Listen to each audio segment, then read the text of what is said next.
Zanzibar vile vile tumeendelea kuinvest kwenye kinga, na ndio maana ukaona kuna hivi vituo vya afya, ili hata mara nyingine kama tukiwa tunatekeleza vizuri kwenye kinga, basi hata ile threshold ya madaktari kutibu watu wengi katika ngazi za juu yenyewe itapungua, kwa sababu wengi watakuwa wanaanzia ngazi ya chini na wanapata matibabu chini. Tunaendelea kuwekeza katika vile vile kuwasomesha vijana wetu, kuwasomesha watu wetu na kuajiri, ili kuona tunafikia katika eneo hili. Lakini kuna swali la ZHSF, unasema inalalamikiwa matibabu.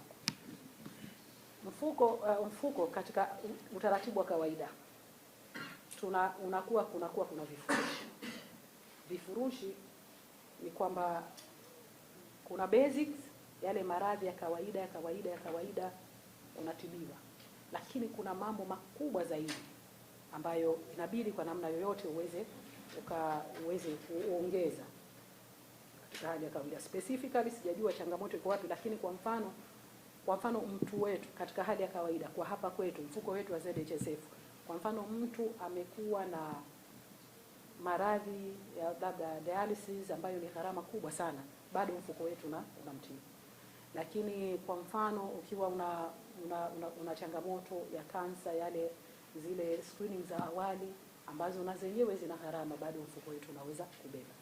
Ukilinganisha na mifuko mingine, mfuko wetu wa ZHSF unabeba gharama kubwa kuliko maeneo mengine. Inawezekana specifically kuna jambo kubwa ambalo halimo katika kitita cha afya, na sisi kila siku ZHSF tunaendelea kufanya utafiti kuona mahitaji ya wananchi ni yepi, ili tuweze kuboresha huduma za ZHSF.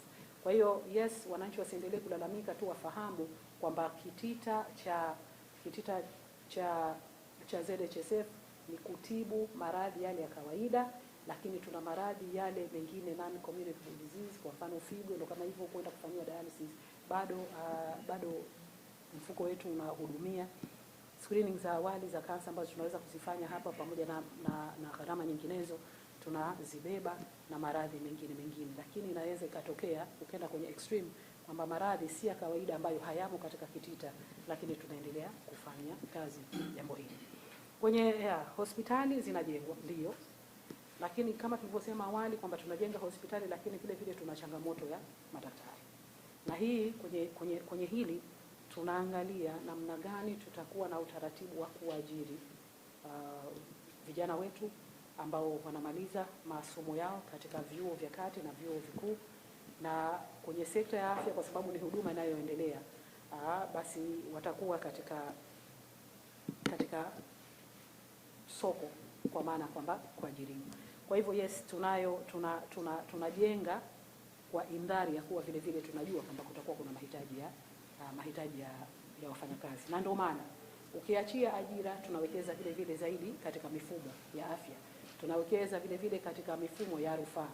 Mara nyingine inawezekana unaambia wewe ulikwenda na mtoto wako umeondoka saa 12, mara nyingine kinachotokea watu wanashindwa hata kuanzia ngazi ya chini. Mtu unapofika na kila mtu lazima aende kwa mfano Lumumba, lakini kumbe ingewezekana ukaanzia chini, matibabu yako yakapatikana katika ngazi ya hospitali ya wilaya, sio lazima uende Lumumba.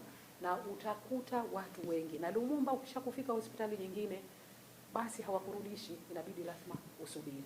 Tuna upungufu wa wataalamu wabobezi, lakini yet hata sisi wananchi kila mmoja anataka lazima kitaka kutibiwa aende Lumumba. Ndio hiyo inasababisha kuwe kuna foleni kubwa. Hali hiyo hata hivyo tunaendelea kuimarisha kwa kutafuta hata kwa mpango wa ziada, mpango wa dharura, wa kutafuta hata kwa kushirikiana na private companies, kwa kushirikiana na hospitali nyingine.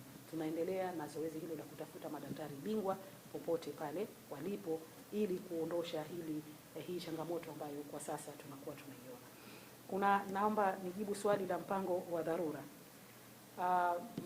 Tunao mpango wa dharura, na katika siku si nyingi zijazo tutatangaza nafasi za ajira.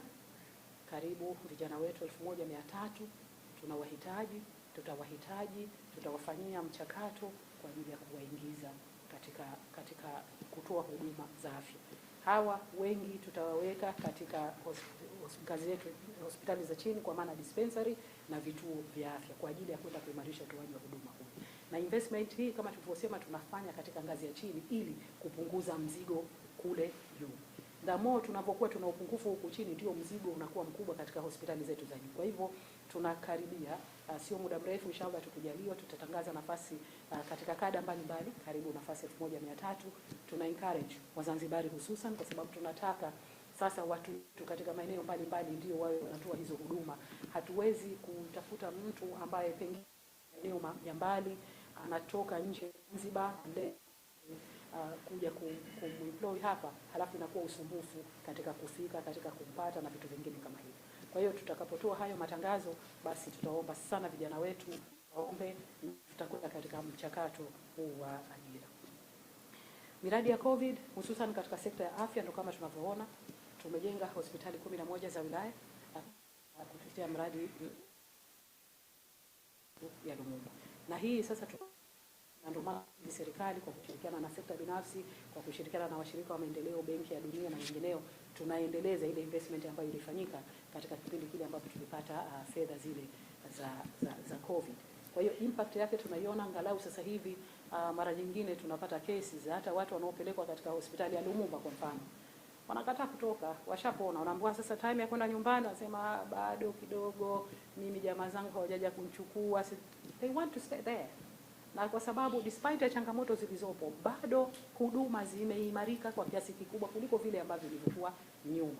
Ukienda sasa hivi mgonjwa ameshapata bakuli lake la wali hivi na mboga na nini, they opt to stay na nini. Ukienda hali moja kukuta mama wamejifungua, kila mtu ana bakuli lake la ubwabwa anakula, alhamdulillah. Kwa hiyo haya pamoja na mambo mengine tunaona namna gani tumewekeza. Hospitali yetu ya Lumumba kwa mara ya kwanza nadhani juzi wameanza kutoa matibabu ya moyo, hajawahi kutolewa.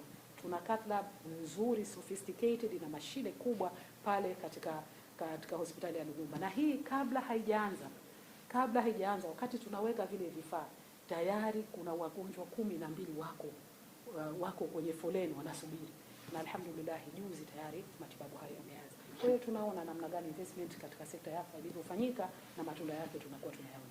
Sasa hivi tunataka kwa kiasi kikubwa kupunguza rufaa kwenda Tanzania bara na kwenda nje kwa kuwekeza kwetu humu ndani, vifaa tiba, watu pamoja na majengo.